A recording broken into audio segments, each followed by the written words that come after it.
বিসমিল্লাহির রহমানির রহিম। আসসালামু আলাইকুম ডিয়ার ভিউয়ার্স, আশা করি সবাই ভালো আছেন, সুস্থ আছেন। প্রতিদিনের মতন আপনাদের জন্য নতুন আরেকটি গল্প নিয়ে এসেছি।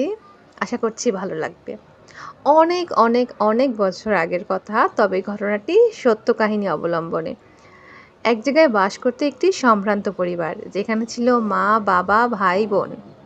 সবাই সুখে শান্তিতেই বসবাস করছিল। তবে বাবা বেশি ভালোবাসতো তার বড় ছেলেকে, আর মা বেশি ভালোবাসতো তার ছোট ছেলেকে। তো বাবা চাইতো আমাদের বংশের উত্তরাধিকারী হবে বড় ছেলে, আর মা চাইতো তাদের বংশের উত্তরাধিকারী হবে ছোট ছেলে। তো এমন করতে করতে ছেলে দুজন যখন বড় হলো, তার বাবা একসময় হঠাৎ অন্ধ হয়ে গিয়েছিল। তখন বাবা তার বড় ছেলেকে বলল, তুমি বন থেকে যদি একটি হরিণ শিকার করে তার মাংস ভুনা করে আমাকে খাওয়াও, তাহলে আমি চাইবো তুমি আমাদের বংশের উত্তরাধিকারী হবে। তখন এই কথাটি তার মা শুনে ফেলে। তখন তার ছোট ছেলেকে একটি বকরি জবাই করে বলে, তুমি এই মাংসটি ভুনা করে তোমার বাবাকে খাওয়াও, তাহলে তোমার বাবা আমাদের বংশের উত্তরাধিকারী হিসেবে তোমাকে মনোনীত করবেন। তখন বড় ছেলে বাসায় ছিল না, সে হরিণ শিকার করতে বনে চলে গিয়েছিল। তো ছোট ছেলে মায়ের কথা মতো তাই করে, এবং পরবর্তীতে ছোট ছেলেকেই উত্তরাধিকারী হিসেবে বাবা নিয়োগ দেন, কারণ তখন তিনি দেখতে পেতেন না চোখে। তো বড় ছেলে যখন আসে, তখন এসে যখন সব কিছু জানতে পারে, তখন সে খুব রেগে যান, এবং রেগে যাওয়ার পরে তার ছোট ভাইকে তিনি হত্যা করতে চান। এই সব কিছু তার মা বুঝতে পেরে ছেলেকে তখন তার মামার বাসায় পাঠিয়ে দেন। মামার বাসা ছিল অনেক অনেক দূরে। তার মামা একটা রাজপ্রাসাদের গভর্নর ছিলেন। তখন তিনি মামার বাসায় চলে যান।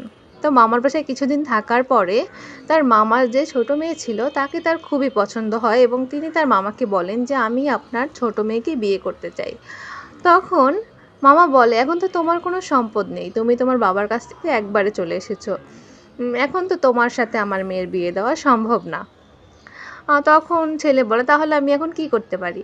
তখন বলে, তুমি 7 বছর আমার আন্ডারে চাকরি করবে, তাহলে তোমাকে আমি আমার মেয়ের সাথে বিয়ে দিব। তখন সেই শর্তে উনি রাজি হন। তারপর 7 বছর এভাবে উনি চাকরি করেন। খেতে খামারে বিভিন্ন জায়গায় যেসব চাকরি দেওয়া হয় বকরি চড়ানোর, সেই চাকরিগুলো করেন। করার পরে 7 বছর পার হয়ে গেলে তখন মামা কি করে, মামার একজন বড় মেয়ে ছিল, সে তার বড় মেয়ের সাথে ওনাকে বিয়ে দেন। বিয়ের পরে তিনি দেখেন, না, আমি তো ওকে পছন্দ করিনি, আমি তো পছন্দ করেছিলাম ছোট মেয়েকে। তখন তিনি মামাকে বলেন যে, মামা, আমি তো আপনার ছোট মেয়েকে পছন্দ করেছিলাম, কিন্তু আপনি তো আপনার বড় মেয়ের সাথে আমাকে বিয়ে দিলেন।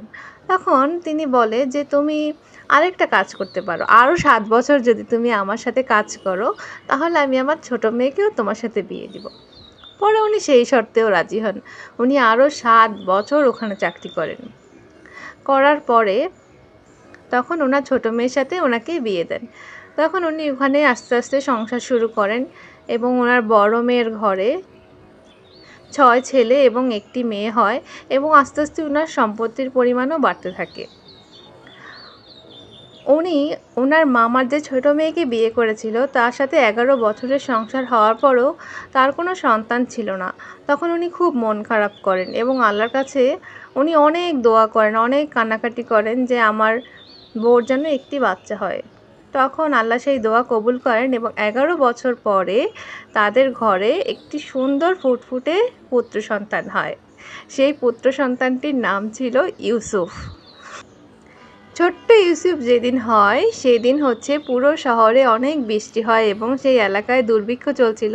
সেই দুর্ভিক্ষের অবসান ঘটে।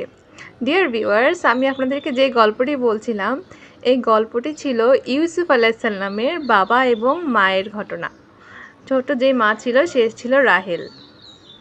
তো আপনাদের এই ঘটনাটি কেমন লাগলো অবশ্যই জানাবেন, এবং পরবর্তীতে কথা হবে অন্য ভিডিওতে। কোথাও কোনো ভুল ত্রুটি হলে মাফ করে দিবেন। আজকের মতো এই পর্যন্তই। সবাই ভালো থাকবেন। ধন্যবাদ।